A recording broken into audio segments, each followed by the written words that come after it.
Mesdames, Messieurs, bonsoir. Nous avons le plaisir de vous retrouver après 2 mois de vacances de votre émission Les Affaires de la Cité. Ce numéro 26 de l'AC est consacré au secteur de la pêche au Sénégal. Une question toute simple avant de vous faire découvrir le visage de notre invité de ce soir. Notre ceebu jën se porte-t-il toujours bien? Bonsoir, Monsieur le Ministre. Bonsoir. Merci d'avoir accepté notre invitation. Bonsoir. Le ministre de la Pêche et de l'Économie maritime, Omar Gueye, est l'hôte de l'AC. Son portrait, c'est à l'instant Dieynaba Seydou Ba sur les images d'Aboubakry Anne que nous regardons.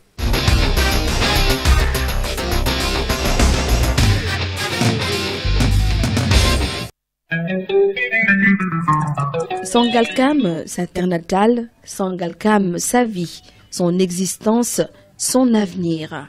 Omar Gueye voue un amour démesuré pour cette localité. C'est un homme de développement, oui. Parce que si vous êtes un homme de développement, votre politique est facile. Donc sa politique est facile. Omar Gueye, s'il appelle une réunion ici, tu vas voir toutes les couches sociales seront ici. Ouais. Donc c'est quelqu'un qui gère son secteur. Ouais. Un homme qui est préoccupé par ses populations, un homme que la commune de Sangalkam, que le département de Rufisque, qu'un homme que les populations de sa zone ont toujours apprécié par le comportement très responsable qu'il a toujours eu à l'encontre de ses concitoyens. Le ministre de la Pêche et de l'Économie maritime n'est pas né avec une cuillère d'argent dans la bouche. Son enfance se résumait entre l'école et les champs. Un enfant triste d'assister impuissant à la souffrance de sa mère, mais il est resté digne dans l'épreuve. Il avait beaucoup de difficultés avec la politique parce qu'il n'aimait pas qu'on exploite les gens comme ça. Il a toujours défendu sa commune, sa zone, c'est-à-dire les quartiers. Il a déjà toujours défendu le département avec l'ex-coordination, l'ex-10e de la coordination de Yen, où il avait le ministre Alassane Ndiaye qui était là avec nous. Mais le jour où il nous a voulu utiliser, Omar Gueye s'est révolté. Sur le champ, il a dit que je vais démissionner de la jeunesse et je vais monter adulte pour pouvoir servir notre département, qui est le département de Rufisque. di ko ñaanal gudd fan ak lu ko yàlla wërsëgal ndax ni mu tooge woon toogaayu njiit la woon gone dina jóg nga xam ni kii de kilifa lay doon ni ëllëg waaye waaju réew doo ko wax kenn da nga naan patara di ko ñaanal mu dund xam ni ëllëg bu neexee yàlla dina nekk leneen moom laa gisoon ci moom. lan la jikkoo? jikko bu rafet bu teey bu am yar bu am tegg moom la jikkoom ba mu juddoo ba fii mu toog gisuma jikko boo xam naqari ma ci moom ma ne ko lii nga def neexuma mosul génne sama rangooñ. Même dans ses discours, dans ses villages, il le dit. Il le dit que moi je suis un fils d'un paysan. Oui, je suis un fils d'un paysan. Oui. Oui. Il est fier. Il est fier parce que vraiment c'est un homme. Hein. Il est bien, Omar. Il est très bien, il est très bien. Il n'a jamais la haine contre une personne. Jamais de sa vie. La discipline, la rigueur, ce sont là les règles du ministre Omar Gueye. Et ses collaborateurs sont tenus de suivre la cadence. Un petit peu son tempérament. Parce que quand le travail n'est pas très bien fait, c'est parti pour une journée chaude. Voilà.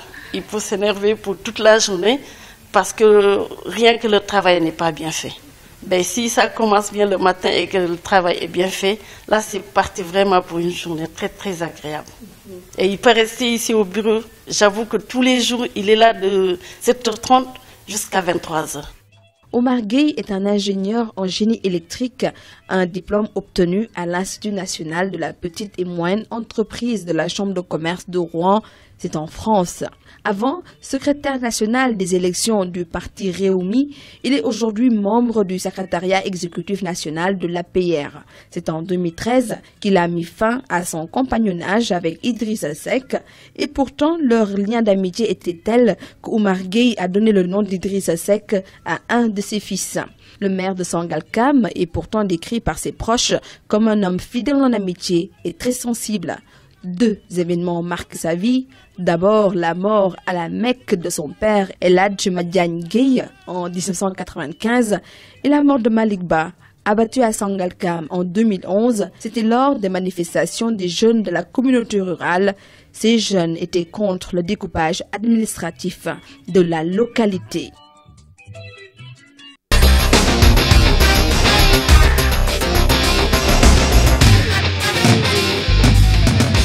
Monsieur le ministre, la vie et la mort dans votre portrait, c'est tout simplement la vie. Mais commençons par votre fils Idrissa Seck. Depuis quand il n'est pas allé voir son homonyme, votre ancien compagnon politique, Idrissa Seck de Rewmi? J'avoue que me sera difficile de répondre à cette question. Mais je voudrais d'abord vous remercier de votre invitation à cette importante émission. Qui participe à une meilleure connaissance du secteur que vous avez choisi, aujourd'hui la pêche et l'économie maritime. Mais pour votre question, il me sera extrêmement difficile d'y répondre parce que je ne sais pas depuis quand il n'a pas vu son homonyme.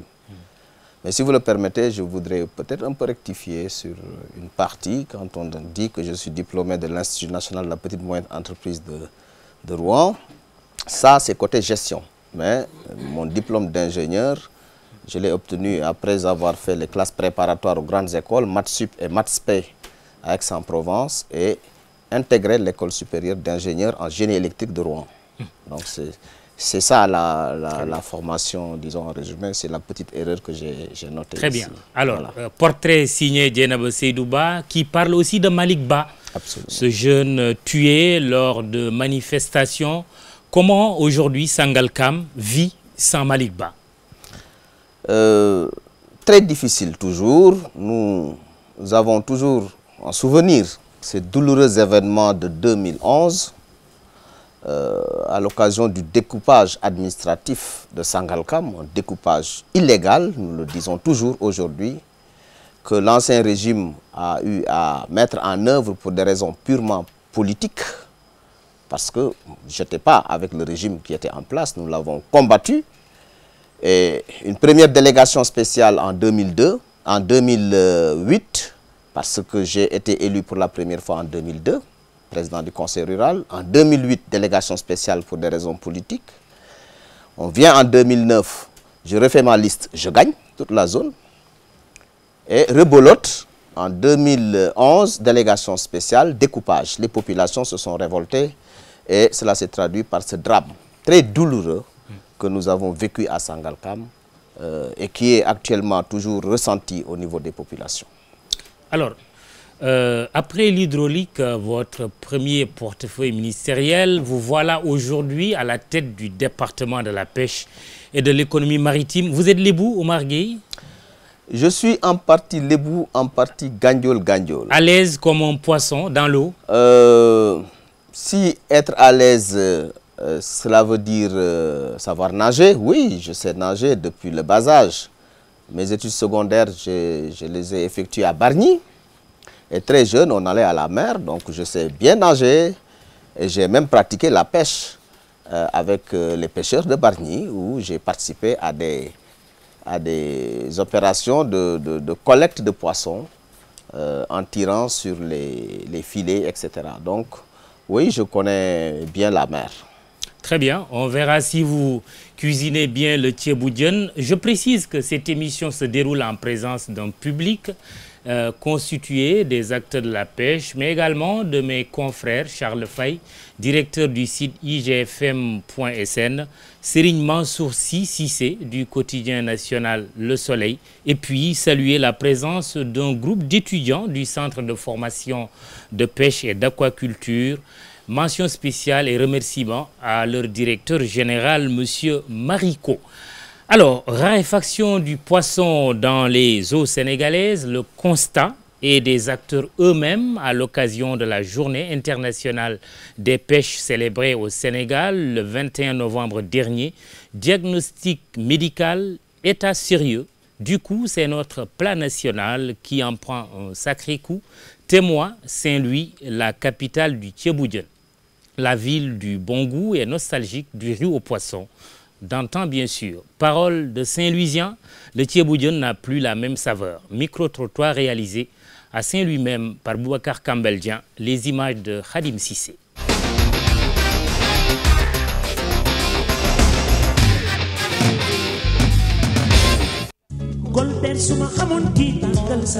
Quelque part, il y a que le nom qui existe.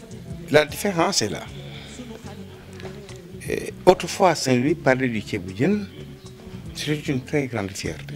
jën yi daan am bu jëkk moom la ñu amatul caf ko jën bi am léegi ak jën yi am léegi bokkul ak jën yu jëkk ya ak seen caf ko bu jëkk. taamu nañu aussi ceeb bu sew bi. À cette époque, on parlait du riz siam. Un ceeb bu sew bu siam. Mais parce que aussi, il y avait énormément de jardins. Donc une floraison de légumes. Pomme, carottes, navets, poulours, batagnacées.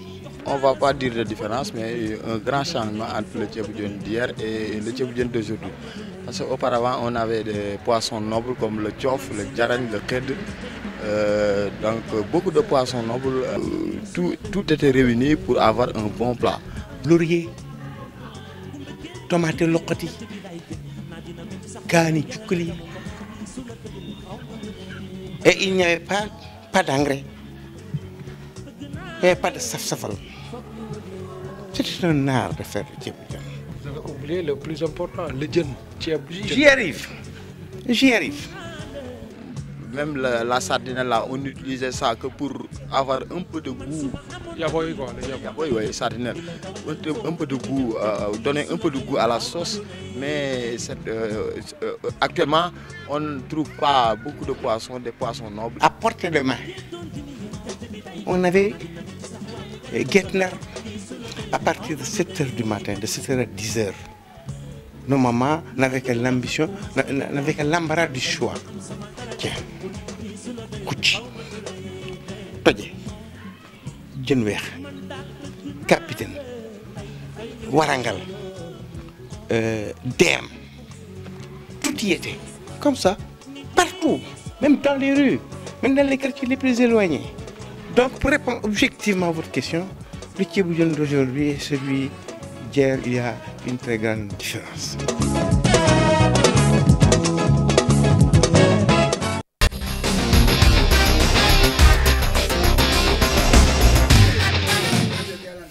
Alors, monsieur le ministre, avant de donner la parole au public, des hommes, sans doute des cordons bleus qui jugent notre Thiéboudjen d'aujourd'hui.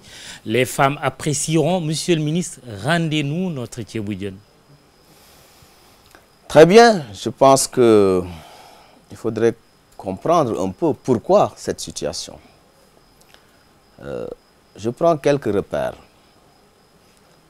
1982, nous avions total de pirogues de l'ordre de 4500 pirogues. 2012, 20 000 pirogues. 1982, 146 000 tonnes de débarqués. 2012, à peu près 410 000 tonnes.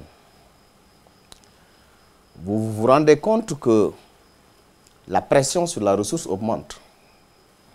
Et j'aime bien une formule qui a été utilisée ce matin avec une de mes collaboratrices aussi présente, Mme Diop, qui me disait le gâteau est le même, mais les invités sont plus nombreux.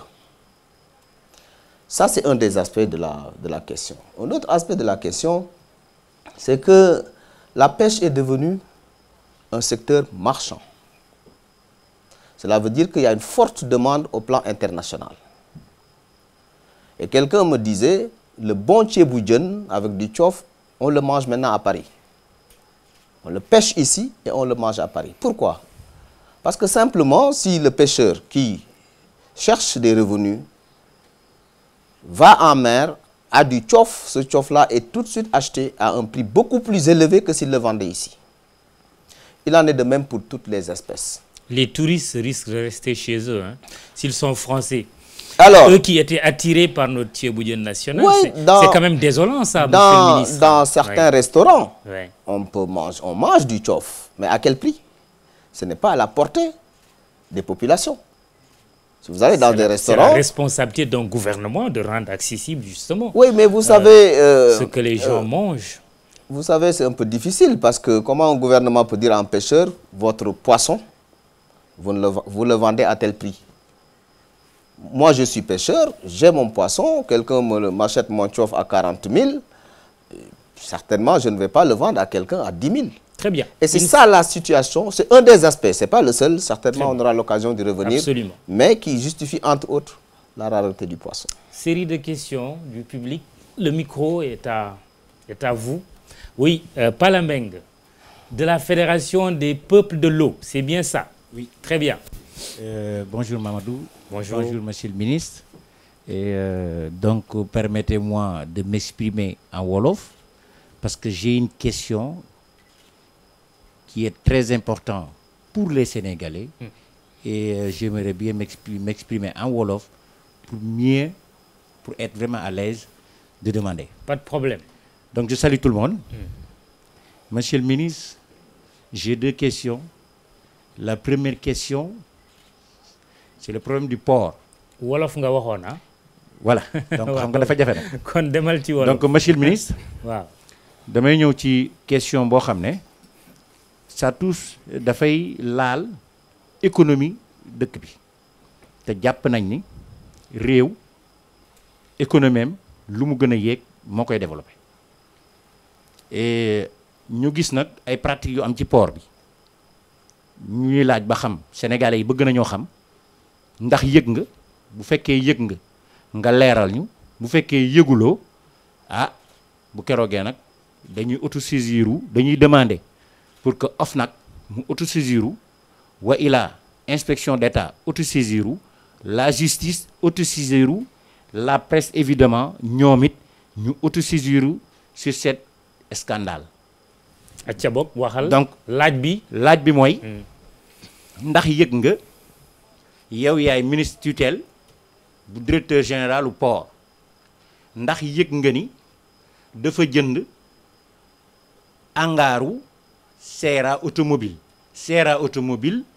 Necotrans moo ko moom ndax yëg nga ne jënd na ko wax ni daf fay def service commercial u port tey jii fi ñuy wax juróom benn nit ñoo fay xëy Sera automobile bi ko moomoon bi mu defee rapport d'expertise am pour dem lebi ji xaalis ci banque yi moom expert ba mu jëloon bi mu évaluer matul 3 milliards 2 milliards et quelque la ci li ñu dégg waaye ci njaay mi bi ko Cheikh Kanté di jënd daf ko jënd ci 17 milliards 863 mille excusez-moi bi mu koy jënd daf ko jënd ci 17 milliards 863 mille 070. Très bien. Donc ñu jàpp ni bu fekkente ne loolu am na différence bi lu tax parce que ki ko moom bi mu ko expertiser lii la wax. beneen bi mooy. waaw bu fekkee loolu am na nañ ñu ko vérifier ñooñu ma wax presse beeg ñooñu. ñu xoolal ñu ko ba xam ndax am na. ñaareelu laaj bi waaw. boobu bëgg nañ ci xam dara. waaw donc beneen bi nga xam ni moom lay wax parce que li tax ma wax loolu sànq député yi woo nañ ko juróom-benn yoon wuyuw leen député yi dem nañ mu tëj buntu port bi. kon jàpp naa ne kon ñun dootuñu waxti waxu député ndax faalew leen beneen question bi may posé mooy tey sama toogaay fii dañu am fédération buy fédérer les peuples de l'eau ñun ñi nga xam ne dañu dëkk ci booru ndox mi maanaam ñun pêcheurs yi à sa qualité moom laa fi tooge foofu it dañ ci am ay jafe-jafe ndax dañu rembler port bi ñu rembler port bi pour yokk plateforme yi kenn ko na xam ne port c'est le poumon de l'économie du pays kon loolu dafay jaadu pour que ñu remblayer port bi pour que ñu am assez de surface pour mën a accueillir vraiment beaucoup de conteneurs loolu dafa jaadu pour économie dëkk waaye jàpp nañ ne loolu dafa am dégâts bi mu def mooy suñuy kër yi ngeen di dégg muy daanu géej gi di ko lekk loolu moo ko causé te jàpp nañ ne bi ñu ko defee ministre bi ñëw na fa président ñëw na fa premier bi ñëw mais jàpp nañ ne à chaque fois bu amee dañuy jox ay terrain. d'accord oui mais question bi pour ñu tënk rek vu que am na ñuy intervenir question bi mooy que ni ndax dañuy arrêter remblai bi wala ndax dañ leen di dédommager question bi lan la question bi mooy waaw dañu bëgg waaw bu ñu remblayé port bi la fay génn waaw buñ ñu ci jox terrain mais ñu tabaxal ñu ay kër parce que li tax ma jàpp ne mën na ne mooy bi fi inondation amee ci mbënd mi ña fa nekkoon dañ leen jóbbu plan Jaxaay pourquoi ñooñu ñu war leen jox ay kër ñun ñu war ñoo jox ay terrain jàpp nañ ne loolu xëy na ñàkk koo wax moo ko waral bëgg nañ loolu it mu tontu ñu ci ak lan lañ ñu ci prévoir pour defal ñu ko merci Palamène oui là vous vous présentez. salaamaaleykum. waaleykum salaam. man maay Issa Fall di président comité local des pêcheurs de Soumbédioune.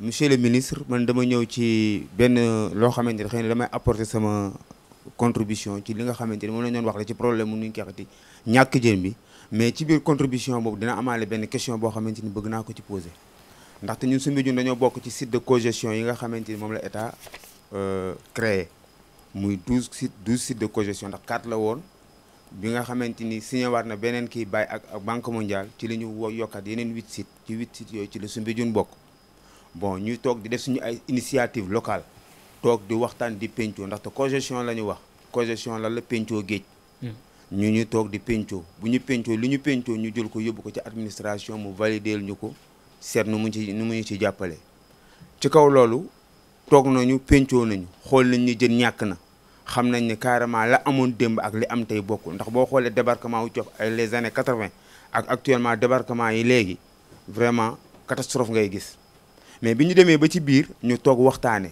ci suñu initiative locale ñu jël ne léegi dañoo war a protéger Thiof protéger ko mooy la noonu dañ ko wutal repos biologique lu benn état mosul a sanc fii Sénégal c'est la première fois c'est la première année que ñu observer repos biologique ci benn site de cogestion muy Soumbédioune bi nga xamante ni bii waxtaan nañ ci biñ ci waxtaanee ñu jàllale ko ci programme bi nga xamante moom lañ nekk muy PRAO bi ñu jàllalee loolu ñu d'accordal ñu ko ñu am dem ca ba am arrêté préfectoral ñu commencé premier ak ñu ne léegi chaque année du 1er au 30 juin dañuy observer repos biologique sur le Thiof ndaxte pourquoi ñu tànn du 1er au 30 juin dañu xool ñun ñëpp ci li nga xamante ni mooy suñu connaissance empirique suñuy mag suñuy papa suñuy maam waxuñu ko heure boobu la fi Thiof yi daan jaar di nen li mu ëpp te bu ñu seetee tamit loolu dañu xool ni heure boobu Thiof boo jàpp day génne nen kon ñu ne kon moment boobu kon propice na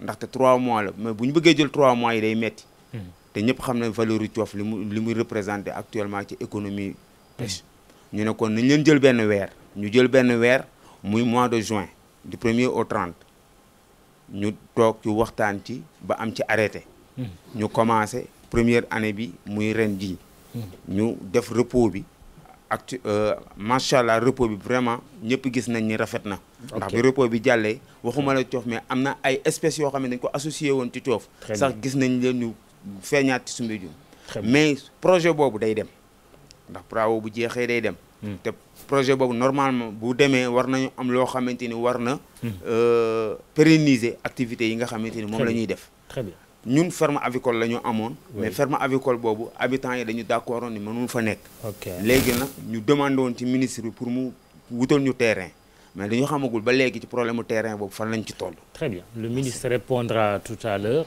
Des questions en wolof, mais on va permettre au ministre de répondre avant de revenir au public. C'est parce qu'aussi le poisson au Sénégal parle wolof. Monsieur le ministre. Alors, merci.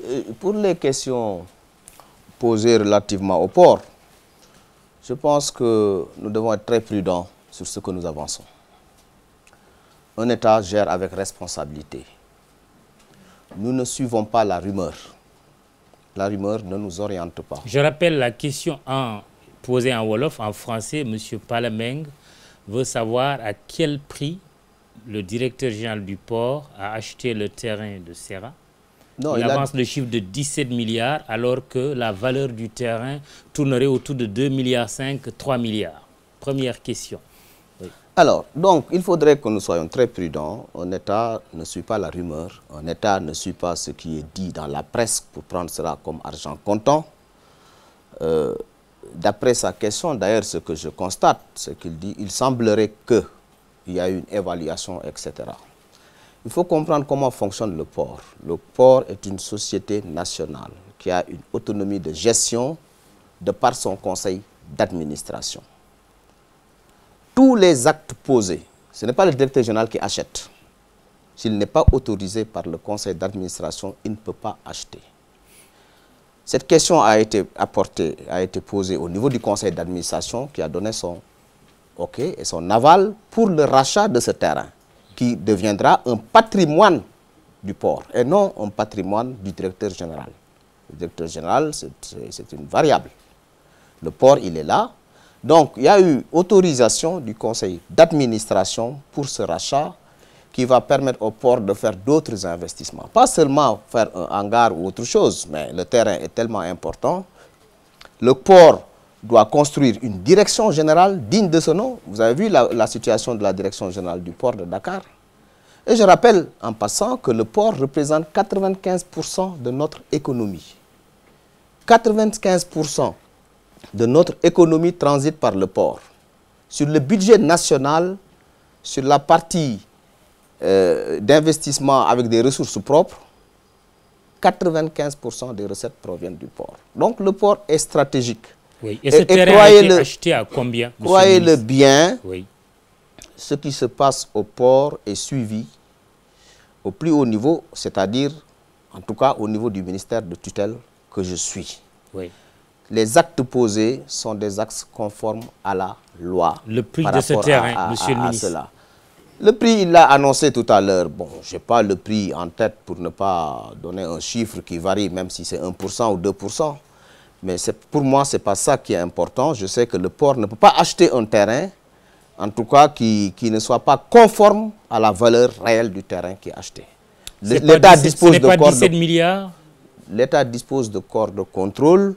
L'État dispose de tout un arsenal permettant, a posteriori, de voir si les choses se sont passées. Mais moi, je suis représenté au conseil d'administration, le ministère de la Pêche et de l'économie maritime. La présidence est représentée, la primature est représentée, tous les autres corps ministères sont représentés. Le conseil d'administration gère les affaires suivant la réglementation en vigueur. Donc pour ce dossier-là, pour ce que j'en sais, c'est que les choses se sont passées normalement. Oui, pour un gouvernement qui prône la bonne gouvernance, gestion sobre et vertueuse, les Sénégalais aimeraient bien savoir combien ce terrain a coûté. Peut-être vous n'avez pas les chiffres en tête. Vos collaborateurs sont là. Je les invite peut-être à vous filer peut-être le montant qu'a coûté ce terrain, monsieur le ministre. Peu importe le montant, il est 17 milliards, 16 milliards, 18 milliards. Ce qui est important, c'est par rapport à la valeur du terrain aujourd'hui, la valeur d'acquisition du terrain, les investissements sur lesquels ce terrain est destiné. Il faut voir la position du terrain, la superficie que représente le terrain. Voilà autant d'éléments qui concourent à ce que le port puisse acheter ce terrain. Après avoir obtenu l'autorisation du conseil d'administration du port. Très bien. Le remblai maintenant, monsieur le problème qui pose le problème du remblaiement. Le problème au Sénégal, c'est que tout le monde s'érige en spécialiste, en technicien, en ingénieur, en spécialiste de remblai, etc. Vous savez, avant qu'il y ait remblai, il y a une étude d'impact environnemental. Ce qui se passe au niveau de la côte, ce n'est pas le remblai. Il y a eu une forte houle. Au niveau mondial, vous voyez comment les choses se passent, même en France, partout, quand nous sommes dans un environnement de changement climatique. Ce sont les effets du changement climatique qui impactent négativement au niveau de nos côtes. Quelquefois, il y a des ouragans. Allez aux États-Unis, regardez ce que font les ouragans Katrina ou autres. Est-ce que c'est un remblai qui a fait ça? Non. Il y a des phénomènes que les scientifiques maîtrisent et qui expliquent ce problème-là. Vous allez dans d'autres pays, allez aux Pays-Bas, ils font tout le temps des remblais pour récupérer dans la mer. Pourtant, il ne se passe pas ces phénomènes-là. Vous allez à Dubaï, Palm Tree, c'est sur la mer qu'on a récupéré, avec des remblais qui dépassent tout entendement. Palm Jumeirah. Oui, C'est parmi Djoumera. Parmi Djoumera. Très joli. Très joli. Donc, c'est pas ça. En réalité, c'est pas... Ce remblai-là, c'est vraiment pas très, très important pour impacter sur toute la côte sénégalaise. Maintenant, il parle du dédommagement. Pourquoi? Oui. Pour dédommager, il faut savoir. En tant que peuple de l'eau, on leur porte préjudice, il faut les dédommager. Qui leur porte préjudice? Allah subhanahu wa ta'ala. Oui, parce que les phénomènes naturels, les phénomènes... La dimension divine, nous la laissons à Dieu, mais si le port fait des remblais, qu'est-ce qu'il fait à l'endroit de ceux qui peut-être sont plus ou moins victimes de cela? Non, il n'y a pas de rapport de cause à effet entre le remblai que le port a eu à faire et la houle que nous avons observée à l'échelle mondiale. C'est comme si vous me disiez que ce remblai-là impacte les îles Fidji. Non. Il faut quand même que nous restions dans un domaine scientifique et nous laissons à la science le temps de voir un peu à quoi c'est dû ces phénomènes. Pour le moment, nous avons retenu que ce sont les changements climatiques et c'est une réalité. Aujourd'hui, nous avons parlé de la rareté du poisson. J'ai donné un pourquoi, mais il y a aussi d'autres aspects. Le changement climatique impacte sur la rareté du poisson. Il a parlé tout à l'heure du tchof qui se reproduit pendant la période de juin à... Mais les choses changent. Oui. Le changement climatique fait que aujourd'hui les courants marins sont en train de changer, d'être déviés, et le comportement des poissons, de leur taille, de leur cycle même de reproduction. Vous voyez, donc il y a tellement de choses qui se passent. Ce qui était vrai il y a quelques années ne l'est plus actuellement. Donc il faudrait que nous sachions raison garder et comprendre, en tout cas pour ce qui concerne ce remblai-là, qu'il n'y a pas un phénomène de cause à effet par rapport aux événements que nous avons vécus et sur l'avancée de la mer. La question sur le repos biologique maintenant, bon, il souligne quand même les aspects vraiment très positifs de cette décision qui a été prise, mais son inquiétude, c'est qu'après... Le repos, il est cyclique, c'est-à-dire chaque année, il y a un repos biologique. À leur niveau, il y a un repos qu'ils pratiquent. D'ailleurs, je les félicite pour ce qui concerne le tchof, même si c'est de juin à juillet, ou je ne sais plus. Mais au niveau de l'administration, il y a des périodes, chaque année, où il y a un repos biologique. Par exemple, cette année, c'est du 14 octobre au 14 novembre. Donc, le repos, déjà, c'est derrière nous. Ensuite, il y a une autre période pour le poulpe et la crevette profonde qui va du 14 novembre au 14 décembre. Donc voilà, les arrêtés sont déjà pris et ce repos est observé. Ce repos est nécessaire, nous allons l'évaluer d'ailleurs à la demande des acteurs pour voir l'impact de ce repos biologique pour les poissons et crustacés et autres espèces. Mais tout le monde se met d'accord que c'est nécessaire d'observer ce repos biologique pour permettre aux poissons et autres espèces halieutiques de se reproduire. Oui, l'ADBI, c'était quoi encore? On va reprendre. Oui, le micro, oui. Pour pouvoir pérenniser les activités de surveillance que nous menons. C'est ça. C'est ça que j'ai demandé. Oui. On devait nous construire une ferme avicole qui devait gérer pour la surveillance. Les habitants, les riverains, se sont opposés à cette ferme.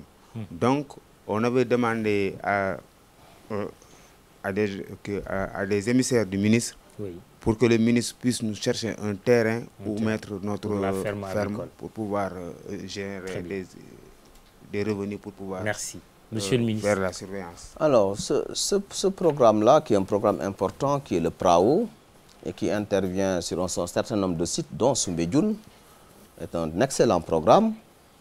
Maintenant, il était prévu effectivement qu'on puisse construire des poulaillers et même des fermes bovines, etc.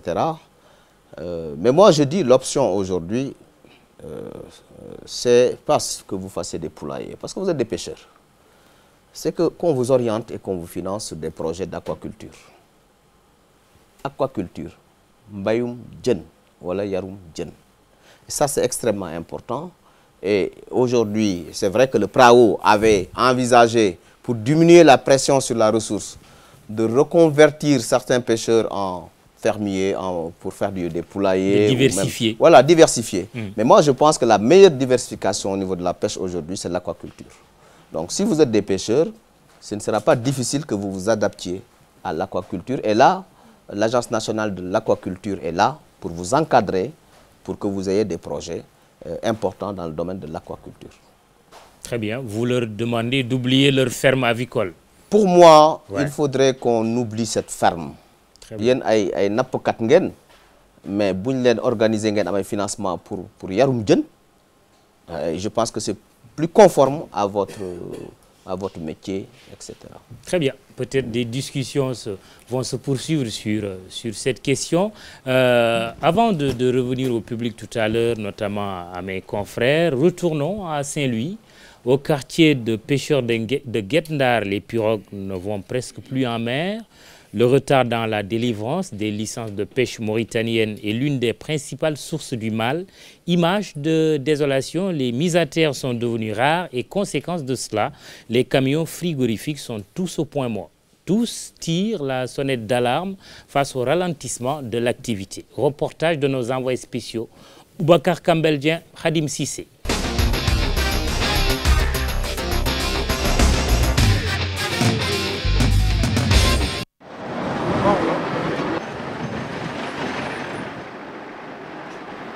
Guet-Ndar, sur le petit bras du fleuve Sénégal, entre le mythique pont Moustapha Malick Gaye et la pointe sud, des pirogues amarrées le long de la berge se comptent par centaines. Un peu plus loin, à 1 kilomètre à l'intérieur, au quai de débarquement, idem. Des dizaines et des dizaines de camions frigorifiques y sont stationnés, attendant désespérément un chargement.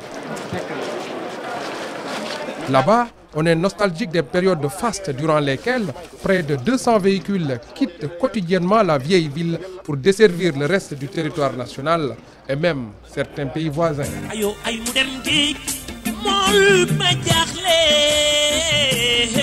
Aujourd'hui, la ressource se fait rare. La brise marine des licences Made in Mauritanie tarde à insuffler de la fraîcheur neuve dans le célèbre quartier traditionnel des pêcheurs.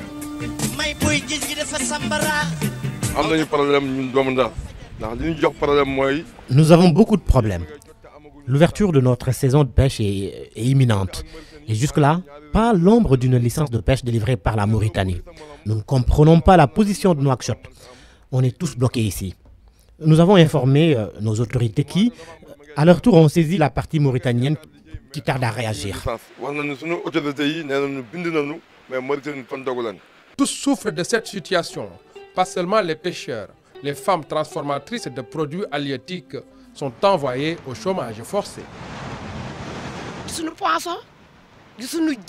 Il n'y a plus de poissons à Saint-Louis. Conséquence, nous ne travaillons plus parce que la Mauritanie refuse de délivrer à nos braves hommes des licences de pêche. Nous sommes plus d'1 millier de transformatrices et notre travail dépend de ces autorisations de pêche. L'État doit sévir parce que Saint-Louis est sans conteste l'une des plaques tournantes de la pêche au Sénégal et même dans la sous-région, Mali et ailleurs.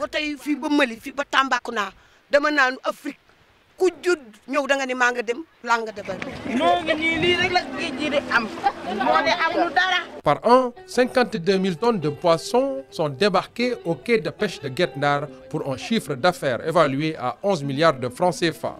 Cela est souvent à l'origine de nombreux désagréments au quai de pêche qui aujourd'hui dépasse largement sa capacité d'accueil. Ce quai de pêche a été construit en 2000.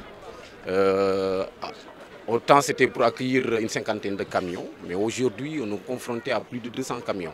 Donc il faudrait penser à construire un autre site d'embarquement et de déchargement des produits halieutiques. Autre difficulté, Saint-Louis souffre d'un manque criant de grandes unités industrielles de congélation. Nous avons vraiment des problèmes de conservation, puisque quand on fait annuellement des chiffres d'affaires de 11 milliards, qu'on ne dispose pas des chambres de congélation, il y a problème. Parce que tu arrives à un mois de vendre le produit à 15 à 16 000 francs ou 20 000 francs la caisse de sardines. S'il y a une surproduction, tu vas vendre ça à 1 000 francs la caisse. Ça, je dis que c'est anormal. À l'heure où nous parlons de l'émergence dans le Sénégal, nous sommes laissés en rade. Dans ce secteur d'activité, le pêcheur, principal maillon de la chaîne, est paradoxalement le plus grand perdant. Nous travaillons comme des fous et au finish rien. Tout ce que nous encaissons comme bénéfice est destiné à l'achat ou au paiement du matériel de pêche qui coûte excessivement cher. Les prix de 500 francs, ils passent à 5000 francs. On a vraiment beaucoup de problèmes. Beaucoup de problèmes. Les pêcheurs réclament aussi un repos biologique de 3 mois sur 12 au Sénégal et l'arrêt immédiat de l'attribution des licences de pêche aux chalutiers industriels européens et asiatiques qui, selon eux, pillent nos ressources. Aussi, pour mettre fin à la comptabilité macabre, les pêcheurs de Guet Ndar exigent-ils des autorités compétentes l'entame sans délai des travaux promis au niveau de l'embouchure. 213 victimes de 2012 à nos jours. Ce problème récurrent de l'embouchure, nous en parlons à tous azimuts. Et jusqu'à présent, ce problème n'est pas résolu. Donc, nous voudrions être édifiés, monsieur le ministre, pour que nous sachions exactement cette embouchure va être draguée, drainée, quand.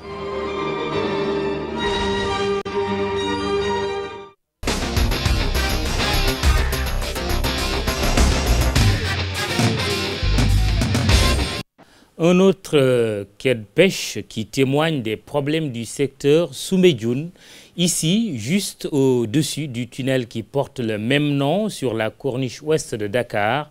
Pêcheurs, vendeurs et acheteurs n'ont que 2 mots à la bouche, rareté et cherté du poisson. Et comme pour porter l'estocade, le tunnel qui a fait fuir la clientèle. Mais un espoir est au bout du tunnel, comme on dit, le nouveau quai de pêche en construction. Un reportage de Maïmouna Ndiaye, Abou Bakri Anne pour les images. «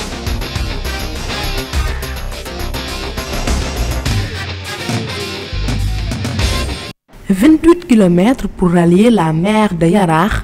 Ce pêcheur originaire de Mbour accoste sur la plage de Soumbédioune. Dans sa pirogue, beaucoup de variétés de poissons méconnues de beaucoup d'entre nous. Ces variétés de poissons, communément appelées casse-los, salivgué, yaksen, inondent actuellement le marché. Il faut comprendre aussi que c'est dû à la période. Les espèces, écoulées de différentes façons, sont à la portée des revendeurs. Le poisson coûte très cher. C'est la période des variétés appelées kakatar, bande entre autres. Et ce n'est pas à la portée de tous. Le prix varie aussi selon la qualité. Vous voyez, une caisse de dorade coûte actuellement 22 000 francs. Beaucoup de choses ont changé sur ce quai. Les vendeurs de poissons se rappellent au bon vieux temps. Avant, le poisson s'écoulait facilement. Mais aujourd'hui, la donne a changé. On ne voit pas beaucoup de clients.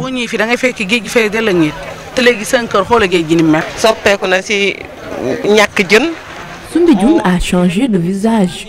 Les pêcheurs sont très fatigués aujourd'hui et parfois ils vendent même à perte.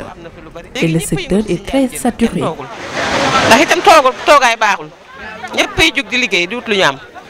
Le poisson de plus en plus rare, comme en témoigne cette restauratrice. Le poisson est très coûteux, ça il faut le dire. Et ce n'est pas normal. Moi je suis là, mais j'ai l'embarras de choix. Ce n'est pas facile. Des astuces, il faut toujours en trouver pour ne pas se faire berner. Je suis un petit peu sidéré de voir la façon dont on marchande ici. Ici, c'est pas au kilo.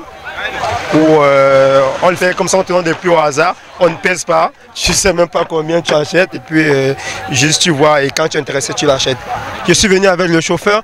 Lui, il est sénégalais d'origine.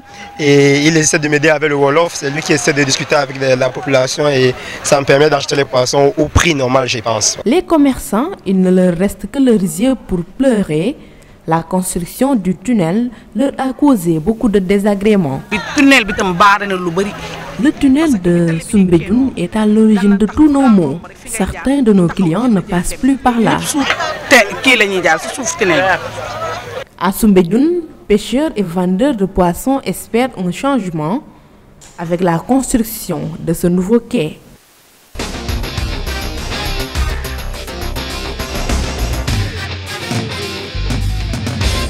Monsieur le ministre, Guedji Dohoul, en tout cas, c'est ce qui ressort des déclarations de ces pêcheurs à Guet Ndar et à Soumbédioune notamment. Vous répondez quoi? D'abord, je voudrais revenir sur Saint-Louis.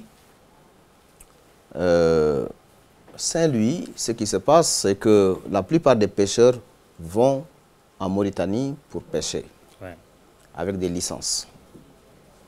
Lorsque son Excellence, Monsieur le Président Macky Sall, était en tournée économique à Saint-Louis, les pêcheurs ont demandé deux choses, ou trois même. La première chose, c'est l'augmentation des licences, qui devait passer de 300 à 400. La deuxième chose, l'augmentation des débarquements autorisés, qui devait passer de 40 000 tonnes à 50 000 tonnes. Et la troisième chose, c'est qu'on n'augmente pas leurs redevances. Le président Macky Sall a pris en main le dossier. Quand je partais pour négocier avec mon homologue de Mauritanie pour signer les accords, j'étais porteur d'un message du président Macky Sall à son ami et frère, le président Mohamed Abdelaziz, qui m'a reçu et qui a lu le message et a donné des instructions à mon homologue, avant même qu'on ne démarre les discussions, pour lui dire que ce que le président Macky Sall a demandé, je l'accorde. Cela veut dire quoi? Que les licences sont passées de 300 à 400, le débarquement est passé de 40 000 tonnes à 50 000 tonnes, et pour la redevance, là, la partie mauritanienne avait dit non, il faut une augmentation. Le président a dit, qu'à cela ne tienne, qu'il paye ce qu'il devait payer, la contrepartie, le gouvernement prend ça en charge. La redevance est de combien pour une licence de pêche? La redevance, globalement, elle n'est pas très importante pour en termes de valeur, mais la contrepartie, en tout cas, que l'État devait supporter est de l'ordre de 162 millions pour le surplus que cela devrait correspondre. Mais qu'est-ce qui s'est passé? Ce qui s'est passé, c'est que la partie sénégalaise, c'est-à-dire les pêcheurs guet-ndariens, à un moment donné, ne pouvaient plus rassembler l'ensemble des licences qui étaient disponibles. Or, dans les accords, il est établi que pour qu'ils puissent aller pêcher, il faudrait l'intégralité des 400 licences. C'est eux qui avaient demandé l'augmentation. Il faut payer pour pêcher. Oui, il faut payer pour pêcher, c'est ça. Alors, à partir de ce moment, à un moment donné, surtout cette année, pour le dernier trimestre, il y avait des difficultés pour rassembler tout ce montant. Oui. Mais la faute n'incombe pas à la partie mauritanienne. La partie mauritanienne ne refuse pas de délivrer des licences. La partie mauritanienne dit, conformément aux accords signés, venez avec vos redevances. Très bien. Et nous vous délivrons les licences. Donc la responsabilité, c'est du côté de la partie. Soumbédioune maintenant, rareté du poisson, sa cherté, mais surtout il y a cette grosse attente, c'est que ce nouveau quai de pêche en construction se termine. Mais avant Soumbédioune aussi, il y a des questions posées. Oui, on va y revenir. C'est pour quand même donner la parole au public. La cherté du matériel, c'est important. Je ne veux pas donner l'impression de monopoliser la parole. Oui, Soumbédioune, rapidement, on va y revenir. Il faut qu'on revienne sur la cherté du matériel. Alors, Soumbédioune également, le quai de pêche, Monsieur le Président de la République et le roi du Maroc ont effectué la pose de la première pierre. Les travaux vont démarrer incessamment en entreprise. Vous avez vu, c'est sécurisé, mais je peux vous garantir que les travaux vont démarrer incessamment. Les appels d'offres ont été dépouillés et les travaux vont démarrer en ce qui concerne le terrassement et la construction. Et qui doit prendre combien de temps, cette construction?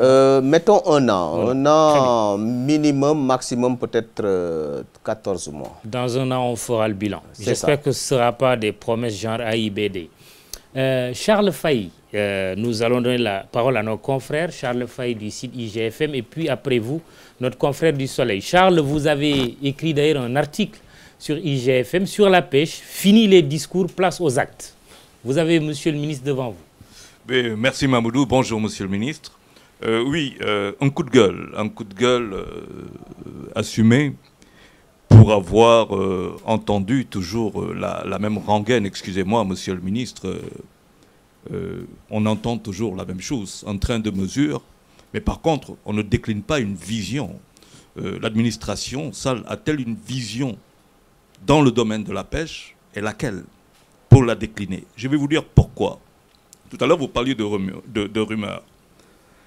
L'année dernière, je sais, en 2014, rien que la région de Ziguinchor a débarqué 53 000 tonnes, ce qui représente 12% de la production nationale, qui se situerait aux environs de 560 000, voire un peu plus, tonnes par an. Tout à l'heure, vous disiez qu'en 1980, nous étions à un pourcentage nous étions à 150 000, que nous étions passés en 2012 à 400 et quelques mille. Mais la politique, elle est là justement pour prévenir et pour préparer les choses. Ça veut dire que le retard qui est constaté à ce niveau est un véritable désastre, puisque c'est les mêmes choses qui se reproduisent. Alors, la question, elle revient par rapport à la vision. Je vous donne quelque chose qui n'a rien à voir avec la rumeur, c'est que je suis allé à Mbodiène. Vous parliez d'aquaculture le 21 à l'occasion de la journée mondiale de la pêche. Et vous disiez qu'il va falloir, et vous l'avez dit tout de suite, que les pêcheurs aillent élever les poissons. Moi, j'ai été à Mbodiène.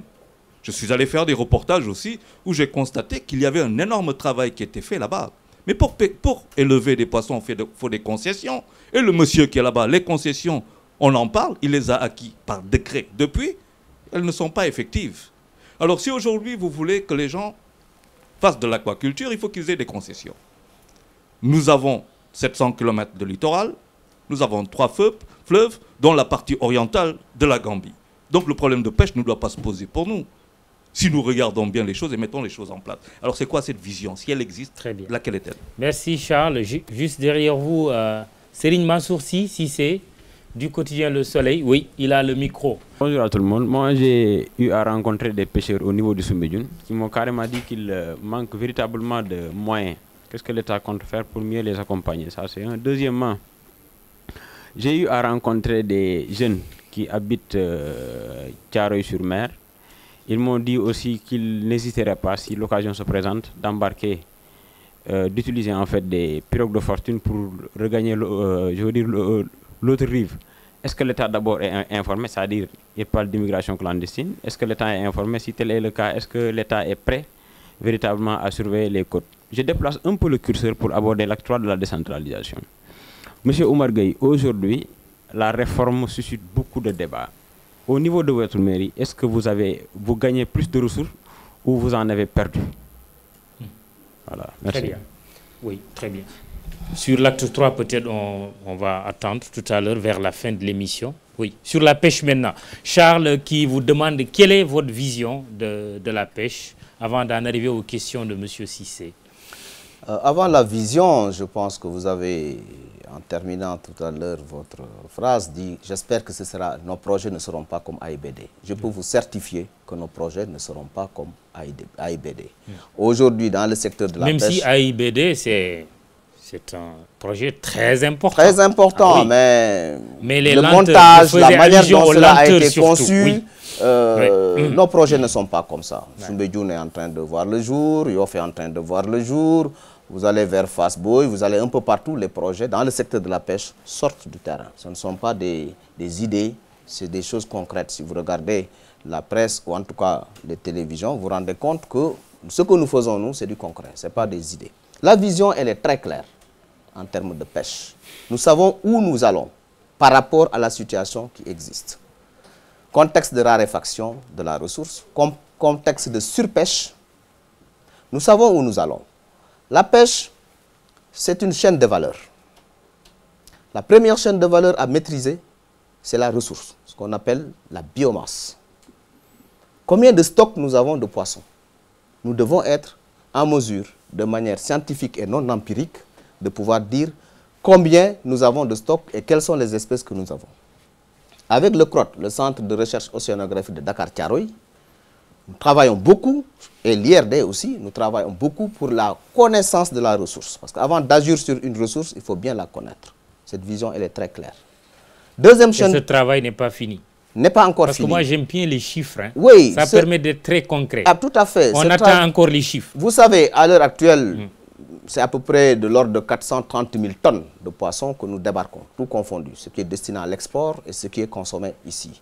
Export 43%, ce qui est consommé ici 57%, valeur globale 300 milliards par an que la pêche génère, et également une partie pour l'export de 190 milliards par an.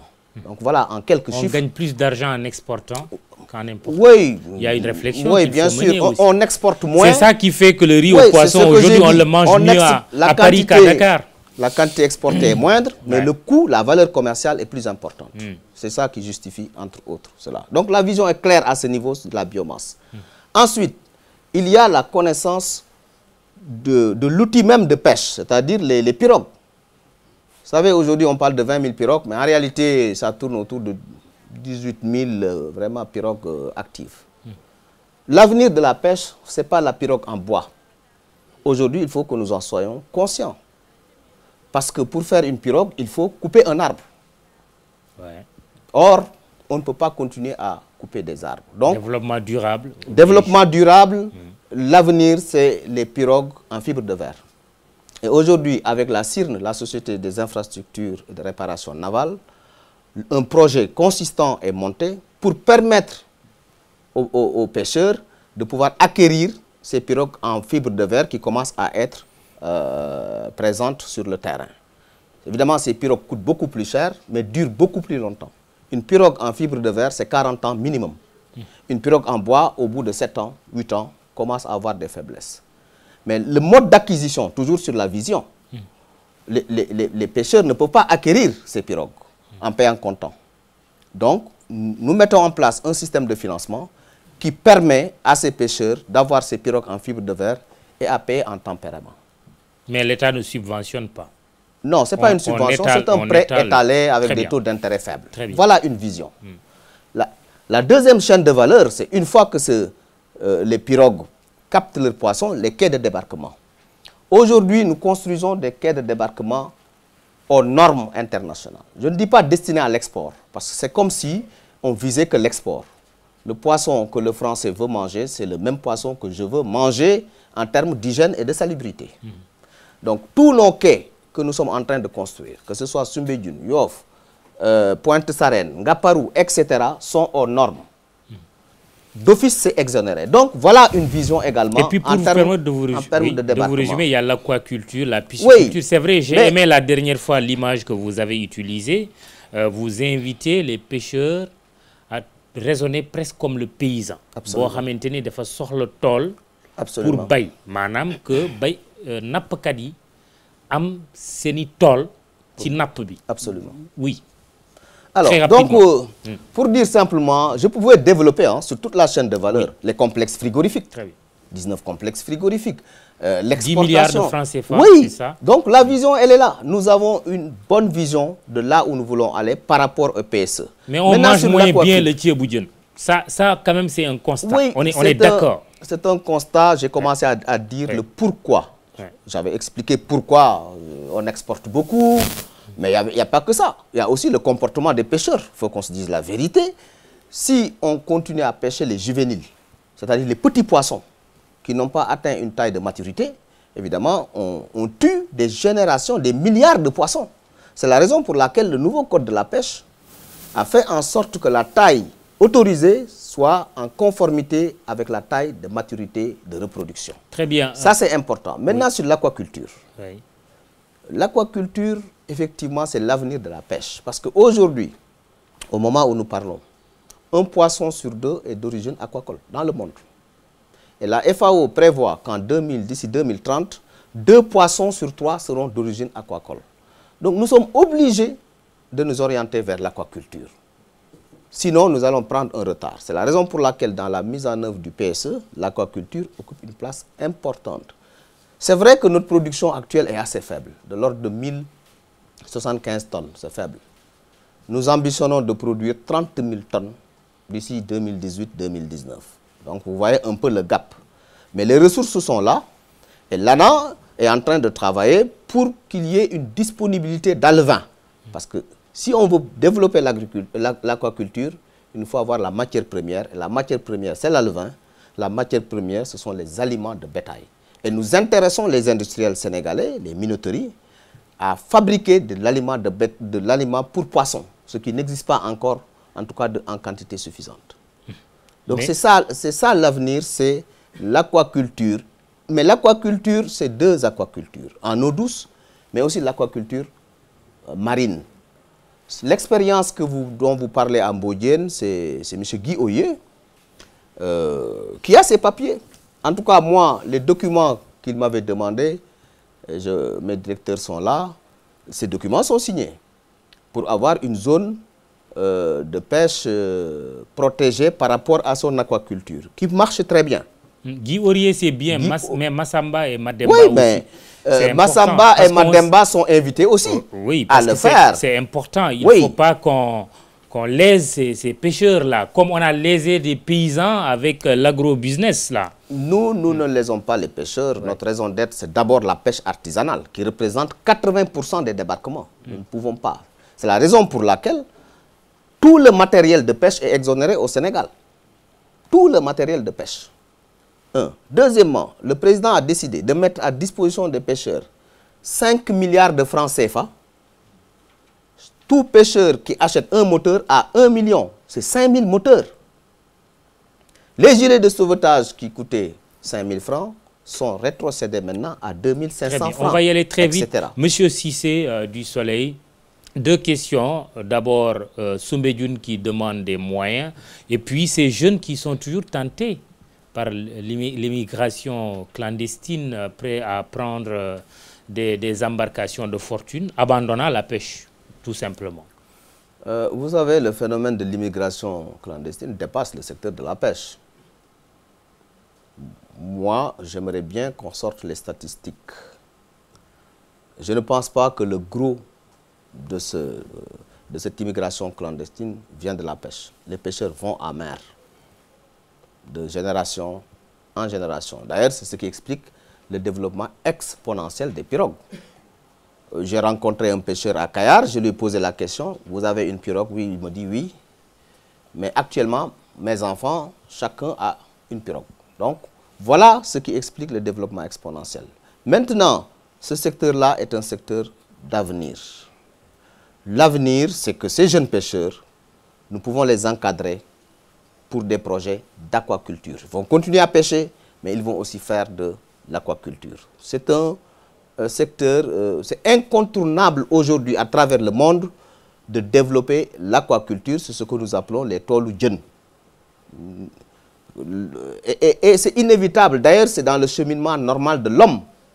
L'homme faisait de la cueillette, après il fait de l'agriculture, élevage des plantes. L'homme chassait, après élève, après par la suite des vaches, des brebis, des moutons. La pêche, c'est la chasse aux poissons en mer. Eh bien, l'homme va finir par élever le poisson, mais en mer. Question d'enfant, question vraiment d'enfant, de profane. Comment tracer ces champs-là? Comment les délimiter dans l'eau? Ben, on délimite actuellement. Vous voyez, il a parlé de quelqu'un qui a un espace pour développer son aquaculture. C'est délimité. Hein? Il y a des bouées, il y a tout ce qu'on veut. C'est géolocalisé. Ça, il n'y a aucun problème. Mais l'avenir, ce sera ça. Peut-être pas dans 10 ans, 20 ans. Mais on va y arriver. Et le pêcheur de Soumbédioune, il le perçoit, il voit ça. Est-ce que ça lui parle, ça? Est-ce que ça lui parle? Ça peut être un problème sociologique aussi. C'est sociologique. Culturel. C'est culturel, comme nos ancêtres, arrière-ancêtres, quand ils ont décidé d'élever des moutons. Peut-être quand quelqu'un lui disait, on élève un bœuf, il dit non, moi je vais chasser, j'ai ma viande. On va y arriver. C'est une question de génération, une question de temps. Mais on finira par cultiver, élever du poisson comme on élève des moutons et comme on fait de l'agriculture. On donne la parole au public. Il y a Adja Fatou Faye de l'Union des femmes marieuses. J'aimerais bien entendre quand même les femmes, hein, on ne les a pas entendues. Hein. Oui, le micro, oui, allez-y, allez-y. Le micro à celui qui souhaite l'avoir. Oui. Monsieur Ndan Diouf, hein. C'est ça. Très bien. Donc, nous avons déjà reçu, ma commission a déjà reçu le ministre Oumar Gueye il y a à peine 10 jours. Un certain nombre de problèmes donc, ont été évoqués et je vois que les mêmes réponses reviennent. Mais monsieur le ministre, nous avons rendu visite aux pêcheurs de Ouakam. qui, entre autres problèmes qu'ils nous ont exposés, se trouve être le problème du foncier, donc autour de la mosquée de la Divinité et du quai de pêche. Ils auraient appris que certains hommes d'affaires sont en train de s'affairer pour acheter cela, et ça, ils estiment que ça va bloquer l'épanouissement de ce quai de pêche. Je pense qu'il faudrait que vous ayez un peu un œil assez vigilant par rapport à ça. La deuxième question, nous avons reçu les pêcheurs de Saint-Louis qui nous ont fait savoir qu'à Saint-Louis, il y a 1200 pirogues disponibles prêts à monter en mer et qu'ils ne disposent que de 400 licences. Le micro. Alors, 1200 le micro. pirogues, Le micro. 1200 pirogues, 400 licences, monsieur le ministre, il y a quand même un écart important. Qu'est-ce qui pose problème? Si ce n'est ce que vous venez de dire, le président a fait un effort, mais est-ce que tous ces 1200 pirogues qui sont prêts à monter en mer peuvent s'arrêter sûrement sur les eaux du Sénégal? Donc ils doivent aller vers la Mauritanie et s'ils n'ont pas de licence, ils y pénètrent et ils sont sanctionnés. Alors y a-t-il quand même des solutions envisagées pour que ces gens qui ont investi dans des pirogues pour survivre, parce que vous avez dit tout à l'heure, et cela s'est dit dans les trucs, qu'il y a rareté du poisson. Si ces 1200 pirogues étaient en mer, peut-être que cette rareté aurait diminué. Voilà, monsieur le ministre. Merci. Oui, là. Monsieur Martar Thiam, je représente l'UPAMES, un peu les industriels d'une manière générale. Très bien. Merci, monsieur le ministre, de nous avoir invités à votre plateau, et vous aussi. Moi, je dis, il y a une vision peut-être, mais elle n'est pas largement partagée. C'est là peut-être la difficulté majeure dans le secteur de la pêche. Aujourd'hui, vous interrogez la plupart des acteurs, ils ne savent pas exactement quel est leur rôle dans cette chaîne de valeur pour apporter leur contribution au plan Sénégal émergent, qui est maintenant le cadre qui est défini. Et quand on parle de pêche, vraiment émergent, ça a un sens. C'est ça la difficulté. Il faut sortir la tête hors de l'eau, n'est-ce pas? Certainement. Et pour cela, un secteur malade, il faut le soigner d'abord avant de pouvoir entreprendre les actions décisives, en tout cas pour son émergence. Et aujourd'hui, il y a une multitude d'inquiétudes le long de la chaîne de valeur, notamment chez les pêcheurs pour la raréfaction de la matière première, parce qu'ils vont de plus en plus loin pour chercher cette matière première. On n'est même pas sûr que la quasi-totalité des produits débarqués au Sénégal viennent du Sénégal. Certainement, ce n'est pas le cas. C'est au niveau du maillon maraîchage aussi, il y a des difficultés majeures dans leur structuration et dans leur financement. Au niveau des femmes transformatrices, il y a d'énormes difficultés pour ces femmes en termes de financement, en termes aussi d'accès à la ressource, parce qu'aujourd'hui, elles sont menacées dans leur existence même par ce phénomène où les acheteurs, les clients traditionnels sont venus eux-mêmes produire la matière première, transformer la matière première. Au niveau des industriels, il y a des inquiétudes aussi. Et tout cela ne concourt pas à créer un climat de confiance et créer un climat de doute. Donc l'enjeu principal, c'est aujourd'hui de travailler sur comment assurer à toutes ces populations la stratégie qu'il faut employer, en tout cas la méthode qu'il faut employer pour émerger.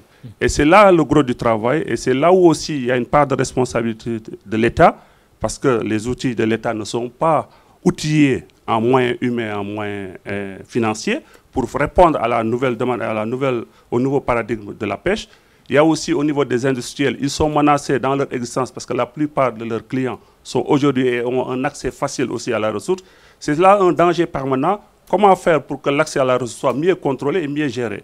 Et l'autre aspect aussi, c'est comment faire partager cette vision aux acteurs. On est en train de faire une lettre de politique sectorielle, mais il faudrait que les acteurs eux-mêmes et l'administration s'approprient cette lettre et qu'on l'évalue, parce que la première lettre n'a été exécutée qu'à 30%, et cette première lettre n'engageait pas tous les acteurs. En tout cas, c'est à ce niveau, je pense que nous interpellons l'État qui essaie de travailler, et nous avons invité le monsieur le ministre le samedi dernier pour travailler sur la cogestion. Je pense que cette notion est très claire, mais comment traduire en acte tous les engagements qu'on a pris pour que cela rassure tous ceux qui travaillent dans le secteur, pour qu'ensemble nous travaillions sur le plan Sénégal émergent. Je vous remercie. Merci, M. Martar Thiam, du patronat un peu de la pêche industrielle. Juste derrière, oui, les étudiants du centre de formation de pêche et d'aquaculture. Bonsoir. Bonsoir, monsieur le ministre. Je vous adresse mes plus respectueuses salutations au nom de tous les élèves du centre. Tout d'abord, nous vous remercions pour le coup d'épaule que vous avez eu à donner à l'école. Vous avez eu à refaire la peinture de l'école, à réhabiliter notre amphithéâtre et refaire la climatisation aussi. Cependant, l'école a d'autres besoins aussi. L'école a besoin d'un bus pour les déplacements, pour nos déplacements. Car nous sommes un centre de formation. Nous avons besoin d'effectuer certains déplacements pour aller dans les quais de pêche, dans les centres de transformation et descendre sur le terrain et effectuer certaines études. Des sorties pédagogiques. Voilà, des sorties pédagogiques. Aussi, nous disposons d'un laboratoire, mais qui n'est pas encore équipé, fonctionnel, on dirait. Aussi, nous avons aussi un autre problème. Voilà, je dirais un problème parce que nombreux sont les étudiants qui sortent de l'école, mais qui ne sont pas qui n'ont pas de travail. Voilà, qui n'ont pas de travail, ouais. qui ne sont pas insérés dans la fonction publique, je dirais, vu qu'ils sortent du centre, mais ont des travails, je dirais, entre parenthèses, précaires. Très bien. Voilà. Et aussi, c'est pas encore fini. Bon, il faut bien que ça se termine. Voilà. Oui. Nous disposons d'un écloserie. Et vu qu'on parle de la raréfaction de la ressource et d'aquaculture, l'écloserie est fonctionnelle, mais pas totalement, parce qu'elle n'est pas... l'écloserie n'est pas bien aménagée. Ça signifie quoi, écloserie? L'écloserie, c'est... Voilà. C'est un genre de bassin où on amène les œufs de poisson, je dirais, pour l'éclosion et le développement larvaire. Très bien, voilà. Merci. Est-ce que vous apprenez à pêcher à votre centre? Non, pas encore. Nous, non, pas encore. Très bien. Okay. Très bien. Oui, là, juste en lunettes et puis derrière vous. D'accord, on arrivera à vous. Salam alaikum. Alaikum salam. Monsieur le ministre Mangléniou, je me présente Mangone Kamara, porte-parole du collectif des ex-travailleurs et retraités d'Africamer. Ouais. Nous voulons remercier au passage ci liggéey bu rafet bi nga def ci liquidation Africamer. Travailleurs yi sant nañ la ci bu baax yak sa collaborateur yépp. Bon, dama dégg fi ñuy wax toujours ci affaire pirogue yi mais waxuñu bateau de pêche parce que bateau yi ñu ngi pêcher soo demee Sofrigal bateau yaa ngi pêcher am pagaille mais produit bi dugul fii toogul fii yóbbuwuñ ko ci marché local bi soo demee Sofrigal da ngay fekk ne camion frigorique yi mu 30 tonnes ñu ngi ci biir port bi fees fa del bateau bu gaaree ñu jël camion teg ko ci buntu conteneur camion ci buntu gaal gi chargé fan la produit bi jëm Mali Niamey feneen produit yëpp day génn li nga xam ne moom la ñuy consommer fii ci marché local bi mooy li ñuy pêcher ci quai de pêche yi mais li nga xam ne bateau de pêche yi ñu ngi koy pêcher lépp day génn bateau chinois yi su gaaree conteneur yaa ngi ma tegu na bateau bi du débarquer te teguñu conteneur yi produit bi yëpp ci conteneur lay dem da ngay am sa gaal ñëw jox ko na benn armateur dem toog fële ma jaaxaan lu mu peese yàpp ci camion yóbbu bitim réew mais kon fii naka la ñuy amee ma ceebu jën bu normal mënul am. moo tax ceeb bi safatul daal. mais jën moo fi amatul jën moo fi toogatul. d'accord jën yëpp dañ koy expédier. bon booleeg tam man sama xalaat arrêt biologique bi suñ ko mënoon yokk dana baax parce que 1 mois Mauritanie 3 mois la ñuy tëj seen géej da ngay xool produit Mauritanie par rapport ak produit bi jóge fii Sénégal c'est diamétralement opposé fële da ngay gis produit bu rafet macha allah mais fii suñu mënoon yokk arrêt biologique bi tuuti ma jën yi gën a na mën a développer dana baax mais li ma leen xamal mooy produit toogul fii Sénégal produit bi yëpp ñu ngi koy expédier muy dem. Très bien. Avant de vous donner la parole, Monsieur le ministre, on va vous faire suivre le dernier sujet de cette émission. C'est un dossier sur la pêche industrielle, la pêche traditionnelle. Les atouts ne manquent pas. Toutefois, l'ONG Greenpeace dénonce des pratiques frauduleuses dans le tonnage brut et l'attribution de pavillons sénégalais à des navires étrangers. Aucune nébuleuse tente de rectifier le GAIPES qui a la pêche pour travailler avec le gouvernement sénégalais. Justement, un document Aminata Mbariso, Aboubakri Anne.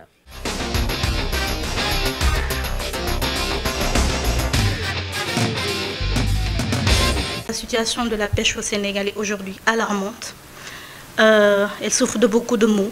C'est un tableau sombre que Marie-Suzanne Traoré peint pour la chargée de la campagne Océan à Greenpeace. La situation de la pêche au Sénégal n'est guère reluisante. Le gouvernement sénégalais signe des accords de pêche avec des pays tiers sans pour autant savoir effectivement ce dont les eaux sénégalaises regorgent en termes de ressources halieutiques. Il est important qu'avant de signer un quelconque accord, que l'État sache voilà ce dont on dispose, voilà le surplus qui existe, voilà ce qui revient aux pêcheurs sénégalais qui sont d'abord prioritaires et voilà ce qu'on peut vendre aux nations qui viennent pour négocier des accords de pêche avec le Sénégal. Un avis que ne partage pas Saersek. Aujourd'hui, je pense que les politiques qui sont des politiques de prudence, qui sont des politiques de préservation de la ressource, qui sont des politiques d'accroissement de la surveillance, mais également de responsabilisation des différents opérateurs, est une politique qui commence à porter ses fruits. Et on a pensé effectivement que la signature des accords de pêche était un gros coup d'arrêt dans cette démarche. Mais enfin, globalement, on peut dire effectivement que le secteur aujourd'hui se porte assez bien, et que le dialogue qu'il y a entre le ministère et les différents opérateurs est également un dialogue qui se porte assez bien. Un rapport de Greenpeace fait état de pratiques frauduleuses pourtant. Il concerne le tonnage brut et l'attribution du pavillon sénégalais des navires. Pour vous faire une illustration de celle-ci, Greenpeace a récemment publié un rapport sur la fraude au tonnage de certains navires battant pavillon sénégalais, pour dire qu'effectivement, au niveau de la pêche au Sénégal, nous avons un manque de transparence dans la naturalisation, on va dire, de certains bateaux. Moi, ce que je pense, c'est qu'il n'y a pas de nébuleuse dans le secteur et qu'à chaque fois qu'il y a un problème, c'est la responsabilité de l'État, effectivement, de faire face à ces problèmes. Le GAIPES, en tant que structure, ne prend jamais parti pour les opérateurs à chaque fois que ceux-ci sont en contravention des lois et règlements de ce pays. Une fraude sur le tonnage brut qui peut affecter le secteur. C'est sur la base, on va dire, du tonnage brut d'un navire que le navire paie, et c'est sur la base de ce tonnage brut que en tout cas la partie dont ce navire doit pêcher est déterminée. S'il y a une fraude sur le tonnage, il va sans dire que ces bateaux, évidemment, ne respectent pas la réglementation. Et par rapport à cela, c'est l'État qui doit veiller à la réglementation, en tout cas à l'application de la réglementation pour la pêche artisanale, mais aussi pour la pêche industrielle. En ce qui concerne les questions qui sont les questions de jaugeage, nous, ce qu'on a toujours demandé a été clair, c'est qu'on puisse procéder effectivement au rejaugeage de tous les navires. À défaut de pouvoir le faire, l'ensemble des navires sur lesquels il y a des suspicions qui sont des suspicions lourdes, je pense qu'il appartient et qu'il est de la responsabilité de l'État de procéder à l'ensemble des différents contrôles et des rejaugeages. Et ça, le GAIPES accompagnera l'État effectivement dans cette démarche. L'absence de transparence dans la signature de certains accords, l'irrégularité dans certaines démarches, entre autres manquements décriés, les autorités sont appelées à mieux encadrer le secteur pour que les ressources halieutiques continue de servir.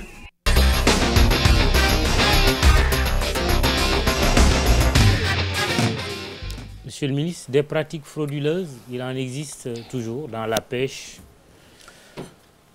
Alors, concernant le jaugeage, par exemple. D'abord, très rapidement, répondre à certaines préoccupations. Oui. Sur le foncier de Ouakam, nous ne sommes pas informés. En tout cas, les pêcheurs ne sont pas venus nous voir. Ils peuvent venir nous voir pour nous parler des problèmes. Maintenant, vous l'êtes. Oui. Et c'est un conseil économique, social et environnemental qui parle. Mais j'aimerais bien que Ouakam vienne nous voir. Nos portes sont ouvertes. Ensuite, sur les licences, vous savez, il faudrait que nous sachions que dans l'avenir, il sera de plus en plus difficile d'obtenir des licences pour nos pêcheurs dans les pays voisins qui vont aussi se protéger. Nous avons une zone économique exclusive. Ces pays ont leur zone économique exclusive et réservent essentiellement leurs ressources aussi à leurs nationaux et par rapport aussi à d'autres étrangers. Le système qui existe entre la Mauritanie et le Sénégal est très particulier. Et là, nous remercions l'État de la Mauritanie d'avoir accepté que nos pêcheurs pêchent là-bas. Ce n'est pas toujours le cas. Donc les 1200 pirogues dont vous parlez là, actuellement, les licences c'est 400. C'est passé de 300 à 400. Mais n'oublions pas que nous avons 718 km de côte aussi.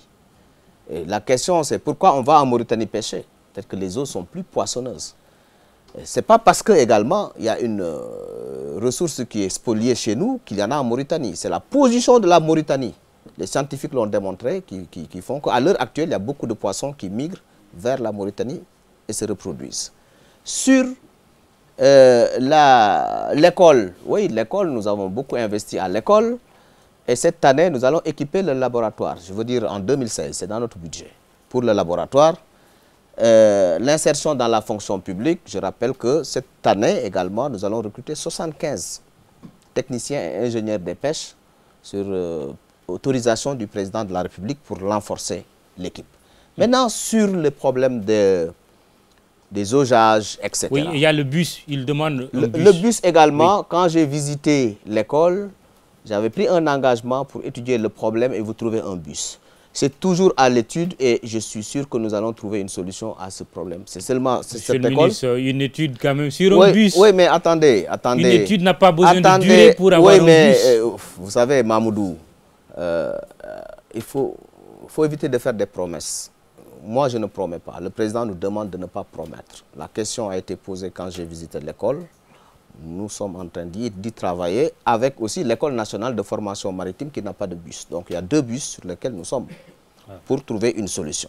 Maintenant, sur d'abord ce que Greenpeace a dit, en disant les accords de pêche. Mais quel accord de pêche? Aujourd'hui, signé en 2014 pour 5 ans, 9 milliards 500 millions, équivalent de 8 millions 6 d'euros. Voilà. C'est précis. Nous avons un seul accord. Beaucoup d'observateurs pensent qu'on aurait pu gagner beaucoup plus. Non, mais il faudrait revisiter les anciens accords. L'accord de 2006 concernait toutes les espèces. Le thon, le merlu, le tchof, enfin tout, le tout venant pour un montant de l'ordre de 12 milliards à peu près. Cet accord-là ne concerne qu'une seule espèce, le thon, pour 14 000 tonnes. Une seule espèce. Tout ce qui est démersaux, tout ce qui est pélagique ne sont pas concernés par cet accord. Nous avons veillé à préserver toutes ces ressources-là. Donc il faudrait que quand les gens parlent de quelque chose, qu'ils regardent au fond. 14 000 tonnes, simplement, sur le thon qui n'est pas une espèce menacée. Et 2000 tonnes de merlu à titre expérimental. Le merlu noir. Oui. 2000 tonnes par an. Oui. Et ces accords, c'est sur 5 ans. Non, le merlu, c'est sur 2 ans. Oui, je veux dire, les accords pris globalement. Sur 5 ans. Les anciens accords aussi, avant nous, c'était sur 5 ans, mais sur toutes les espèces. Nous, on a dit... Vraiment, vous pensez qu'on a fait le maximum, 9 milliards 500 millions? Oui, tout à fait. C'est l'un des meilleurs accords. Vous savez, nous surveillons aussi notre environnement. Je ne vais pas citer des pays autour de nous. Sachez très bien que nous savons les accords qui sont signés dans les pays environnants. Nous avons l'un des meilleurs accords signés avec l'Union européenne pour une quantité qui n'est pas tellement importante, 14 000 tonnes de thon. D'ailleurs, le thon, j'ai dit aux industriels, aux armateurs de s'intéresser à cette espèce. Si nous sommes en mesure de donner des licences pour l'Union européenne, à plus forte raison nos armateurs. Oui, d'ailleurs, qui l'ont compris, d'ailleurs, qui commencent à s'intéresser au thon, qui est une espèce qui n'est pas menacée. La problématique du jaugeage maintenant. Il y a le GAIPES qui est même prêt à vous accompagner si des cas de fraude sont avérés. Alors, lorsque cette question a été portée à notre niveau, moi, en tant que ministre, j'ai commandité une étude. c'est l'inspection des affaires administratives et financières qui a été mis en branle pour me faire un rapport. Je dispose de ce rapport à l'heure actuelle, que je suis en train d'exploiter.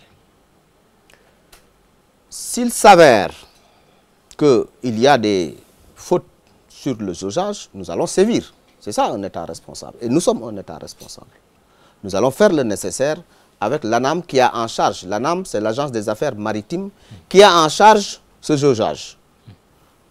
Nous allons renforcer cet aspect-là au niveau de l'ANAM en l'équipant pour mieux faire le jaugage pour les navires à venir.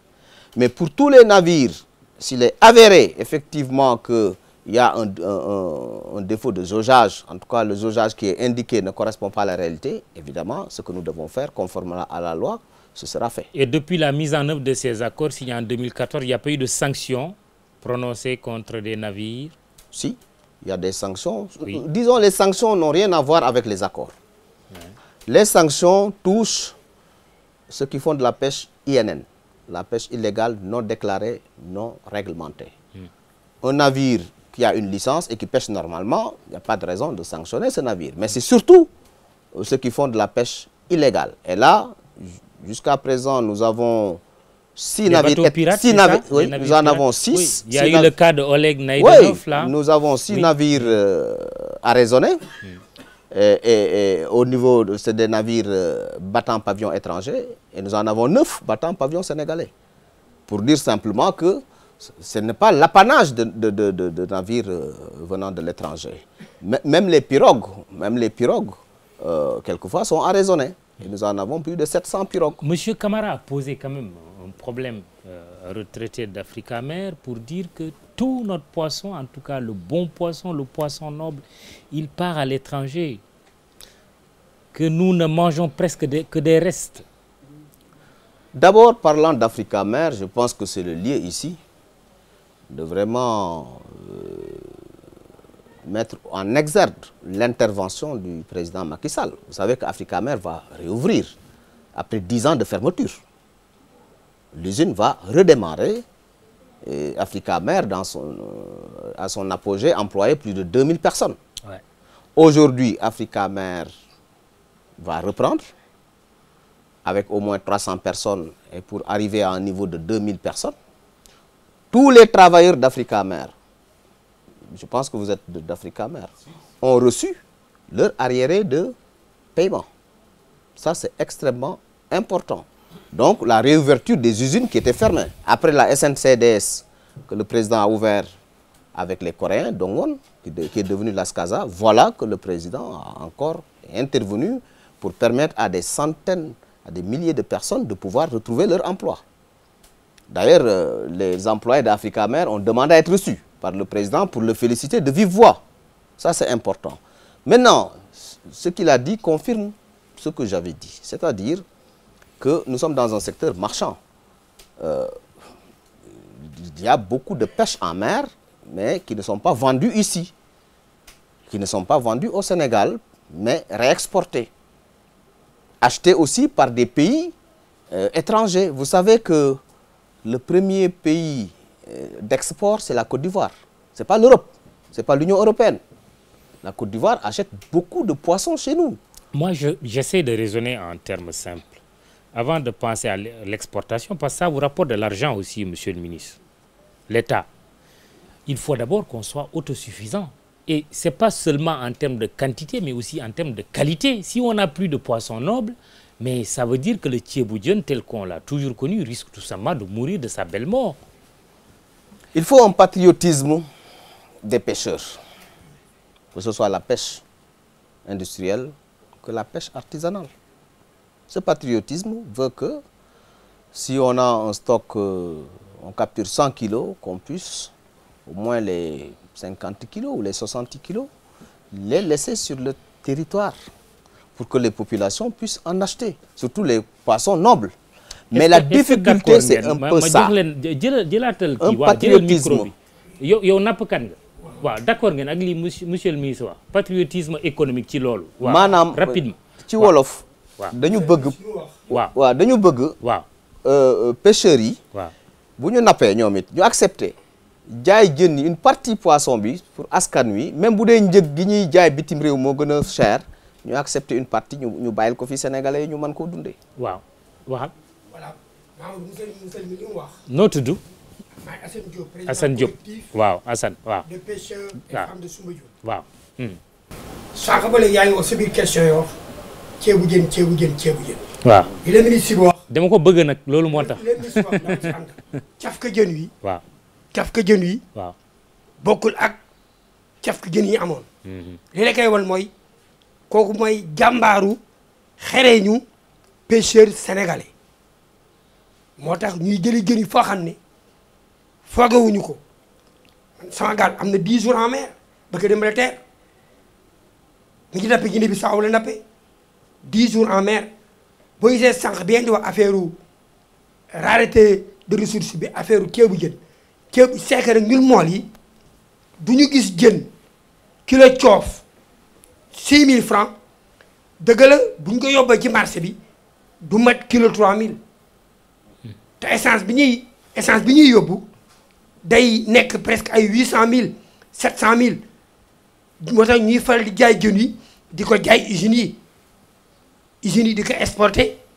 mais ñu tam daañu ci lekk ceebu jën bi raalu jën wi moo manqué pêcheurs Sénégal fi ñu jëlee jën wi fi ñu koy jëlee ñu ngi koy jëlee géeju Guinée Bissau wala di ko jëlee géeju Guinée Conakry wala di ko jëlee géeju Mauritanie. ci côté boobu ban proposition ngay def pour état bi monsieur le ministre. waaw état bi comme ça ku nekk nga bay sa waar ci mbir mi. am na proposition yi mu joxe. waaw ma taxoon sànq ma ne moom su ma jëlee parole. dinaa joxe sama contribution ba pare am ñaari laaj ju ma ko laaj. demal ndax mi ngi tuddee ñaari mbir yoo xam ne. mbir yu am importance la. te dañ ci war taxaw. mooy lan wax na ne gaal yi bari na dëgg la gaalu Sénégal dañu bari ndax fi ñu jël yéen yi sore na wax na ne foog bu ñu bëggee développer foog ñu changer sunu gaal yi ci yeneen matière boobu laa ne woon man ma ñëwee dinaa gis si gën mu taxaw ci matière bi am na lu mu wax si waa Sirne gaal yi Sirne doon andi ñun ñoo ko doon essayé mais dafa am lu ñu ci gis ñun gaal yi ñu gis mu baax waxtaan naa si ak say collègues neneen ñun mooy gaal yi fi JICA andi woon en 1990 ba expérience bi génn ñu ne gaalu en matière fibre de verre moo gën ci ñun muy longueur yoo xam ne dañu war a waxtaan ak ñoom ak yow ak ñoom pour ñu étudier longueur 17 mètres. longueur 20 mètres pour ñu ma am gaal yoo xam ne gaal yu nar a yàgg la gaal yu baax la. fi may jeexal nag mooy. li nga wax te ministre bi wax ministre bi dañu d'accord ak moom ci li mu wax li mu mujj wax d'accord nañ ci ak moom. ndax mooy d'abord jaay Sénégalais yi. jaay Sénégal jën yi kooku d'accord nañ ci. très bien ok très rapidement mais c'est vraiment on est au terme de cette question monsieur Thiam Charles Faye et on termine parce que là c'est épuisé. lu may bëgg a dindi mooy opposition bu ñu bëgg a def ci exportation ak production nationale pour les populations parce que mameelu politique gu état bi mooy satisfaire d'abord la demande nationale loolu mooy priorité bi. li ci des ñu exporter ko pour indi ay devises aussi muy kii dama lay jox benn firnde tey. bu ñu exporté wul jën boo demee Yaraax wala Guet Ndar wala feneen day dee parce que nit yi amatuñu koom-koom parce que xaalis bi ñuy exporté tam dañ koy dugalaat ci réew mi ñu joxe ko. dañu bàyyi di opposé ñaari yëpp a bokk. mais li am solo mooy li ma doon wax ci sama waxtaan sànq ñu booloo. ba ku nekk xam lan ngay def ci secteur bi loolu moo gën a jafe fu mu nekk ni pour que pêche artisanale bi jox parce que ñun jën yi yónnee yëpp pêche artisanale moo ñu ko jox. très bien oui ci fële ci ginnaaw fële avant de terminer avec Charles très rapidement. oui. waaw asalaamaaleykum Mamadou ñu ngi lay nuyu di rafetlu bu baax émission bi nga xam ne def nga ko tey muy émission bu am solo di pencoo napp gi ñu ngi nuyu njiitu kër gi di Youssou Ndour ndax napp daf ko ama solo ndax 2011 bi mareyeur yi nekk ci jafe-jafe ñëw ne ba marché poisson seet suñu foofu nemmeeku ñu koy sant waaw moom Youssou Ndour. yow Mamadou Thioune la. Thierno Mbengue président association nationale des mareyeurs waaw. donc monsieur le ministre ñu ngi lay nuyu di la jox nuyoo mareyeur yëpp. di ko teg ci sa loxo nga joxal ñu ko président de la République ak premier ministre am. ñu bëgg rek. oui monsieur le ministre jàppale ñu si mooy comme camion frigo yi ku ne xam na ni camion frigo yi yu màggat la. te bëgg nañ jën bi bu teeree fii ñu yóbbu ko ci population Sénégal yëpp ñu mën koo jariñoo foofu rek lañ bëgg aussi monsieur le ministre pour mu jàppale mareyeurs yi foofu ba camion yi nu mu gën a gaaw mu gën ci mareyeurs yi. jërëjëf. Charles 10 secondes Charles hein, pas plus. Juste pour comprendre si j'ai bien compris autosuffisance alimentaire sans poisson.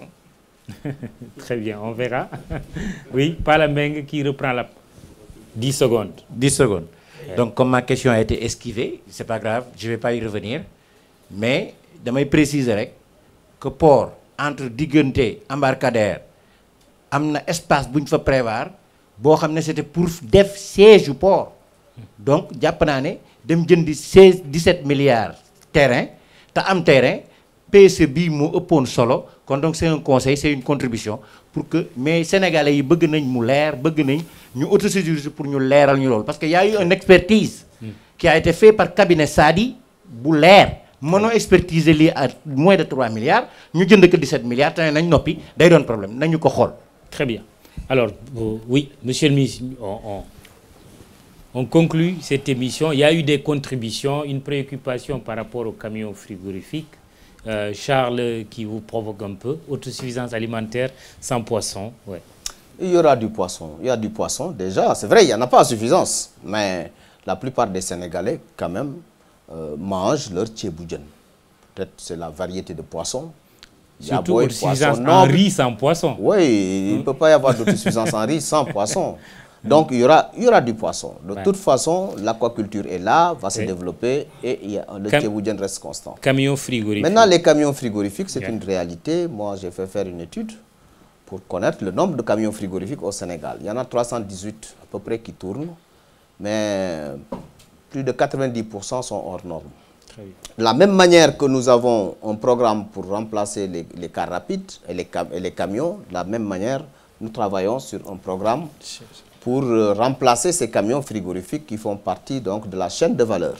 Et ces camions frigorifiques, ce que nous voulons faire, nous, c'est mettre à disposition ces camions aux marailleurs qui payent à tempérament, trouver des lignes de crédit. Très bien. Le projet est très avancé et nous... Très bien. Monsieur le ministre, cette émission est presque terminée. Question instantanée, réponse instantanée. Y a-t-il un cas, cher Kanté, directeur général du port au Sénégal? Il suit beaucoup de critiques et certains pensent que monsieur le ministre n'a pas suffisamment d'autorité sur lui. Qu'est-ce qui est vrai, qu'est-ce qui ne l'est pas? Vous savez, un ministre qui n'a pas une autorité sur une direction de tutelle, cela pose problème. En tout cas, moi, en ce qui me concerne, je ne suis pas dans cela. Monsieur Kanté est sous votre contrôle? Absolument, comme tous les autres directeurs, parce que mon décret d'attribution, que son Excellence M. Macky Sall a bien voulu signer pour moi, me donne ce pouvoir d'avoir une autorité sur les directions et rendre compte également au président de la République et au Premier ministre. Il vous satisfait actuellement? Pour moi, il n'y a pas de cas, cher Kanté. Il vous satisfait? Il fait son travail correctement, nous suivons ses dossiers et il a la confiance du président de la République. Il travaille en étroite collaboration avec son ministre de tutelle et jusqu'à présent, les choses se passent très bien entre la tutelle et la direction générale. L'économie maritime, on n'en a pas parlé. Qu'est-ce qui est prévu beaucoup de choses. Le transport fluvio-maritime, oui, oui. En termes de transport. Vous avez vu Agen, Diabogne, Aline Sitoé Diatta, vous avez vu les ports de Dakhonga. Il y a le nouveau port qui va être construit, le nouveau port de Dakar à Bargny. Le port minéralier Evraky, les travaux de dragage qui ne se sont jamais effectués au Sénégal. Les bateaux taxis démarquants. Les bateaux taxis, ça c'est un mauvais exemple. De la même manière que la brèche de Saint-Louis. Mauvaise décision. Oui, mais on a besoin de bateaux taxis. Oui, mais aujourd'hui, nous avons le Mam Koumbalamb qui doit faire Dakar-Rufisque. Nous attendons que les travaux du ponton se terminent pour que ces taxes puissent être ouvertes. Voilà, mais il y a des exemples quand même qui ne sont pas très bons dans le passé. Bateau taxi, erreur de commande. La brèche de Saint-Louis, 2003, ouverture 4 mètres. Actuellement, elle fait presque 6 mètres, avec toutes les conséquences sur la langue de Barbara. Acte 3 de la... 6 km. 6 km, Acte 3 de la décentralisation. Gagnez-vous plus d'argent aujourd'hui qu'hier? Ou est-ce que l'acte 3 vous pose problème en tant que maire de Sangalkam, par exemple? En termes d'apport de l'État, ce que l'État injecte dans ses collectivités locales, nous avons reçu plus que ce que nous recevions. Et ce qui est valable pour moi est valable également pour les 4 collectivités locales issues du découpage de la communauté rurale de Sangalkam. L'acte 3 est parfait. Vous savez, parfait, c'est beaucoup trop dire. Aujourd'hui, il y a une évaluation qui est en train d'être faite par le ministre en charge des collectivités locales. Et qui dit évaluation dit qu'il y a des choses qu'il faudrait revoir. Évidemment, c'est certain que le gouvernement prendra ses responsabilités. Mais pour le moment, il faut voir pourquoi cet acte 3-là, la vision que le président a, les politiques de territorialisation. Et cela, je pense que c'est extrêmement important pour le Sénégal. La communalisation intégrale, vous savez, les communautés rurales étaient presque des sous-collectivités locales. Maintenant, ce n'est plus le cas. Nous sommes d'égale dignité. Toutes les collectivités locales sont des communes d'égale dignité. Une réconciliation politique avec Idriss Seck est-elle dans vos plans? Si sa vision revient vers ce que le président Macky Sall a défini dans le cadre du plan Sénégal émergent et dans le cadre de l'option politique du président Macky Sall, oui, sans aucun doute. C'est-à-dire? C'est-à-dire que le parti Réumi comprenne bien qu'aujourd'hui, le Sénégal est sur les rampes du développement et de l'émergence et qu'ils viennent accompagner le président Macky Sall dans cette vision. Vous êtes pour qu'Idrissa Seck vienne travailler avec le président Macky Sall? Absolument. Vous lui en avez parlé? Non, je ne lui en ai pas parlé, mais puisque vous m'avez posé la question, je pense qu'il doit le faire pour l'intérêt du Sénégal, l'intérêt de la nation. Aujourd'hui, nous tous, nous sommes convaincus que la politique du président Macky Sall va fondamentalement changer le Sénégal vers l'émergence. Et s'il se présente contre lui? Je pense que ceux qui vont se présenter contre le président Macky Sall pour les prochaines élections risquent de ne pas avoir les résultats qu'ils escomptent. Aujourd'hui, les résultats, ce que le président Macky Sall est en train de faire, les Sénégalais vont lui donner un second mandat. J'en suis convaincu. Merci, Monsieur le ministre de la Pêche et de l'Économie maritime, Omar Gueye, d'être venu à l'émission des Affaires de la Cité. Il y a surtout notre poisson, notre thieboudienne qui nous intéresse. Merci de nous avoir suivis. Bonsoir et mention spéciale à ce charmant public. À très bientôt.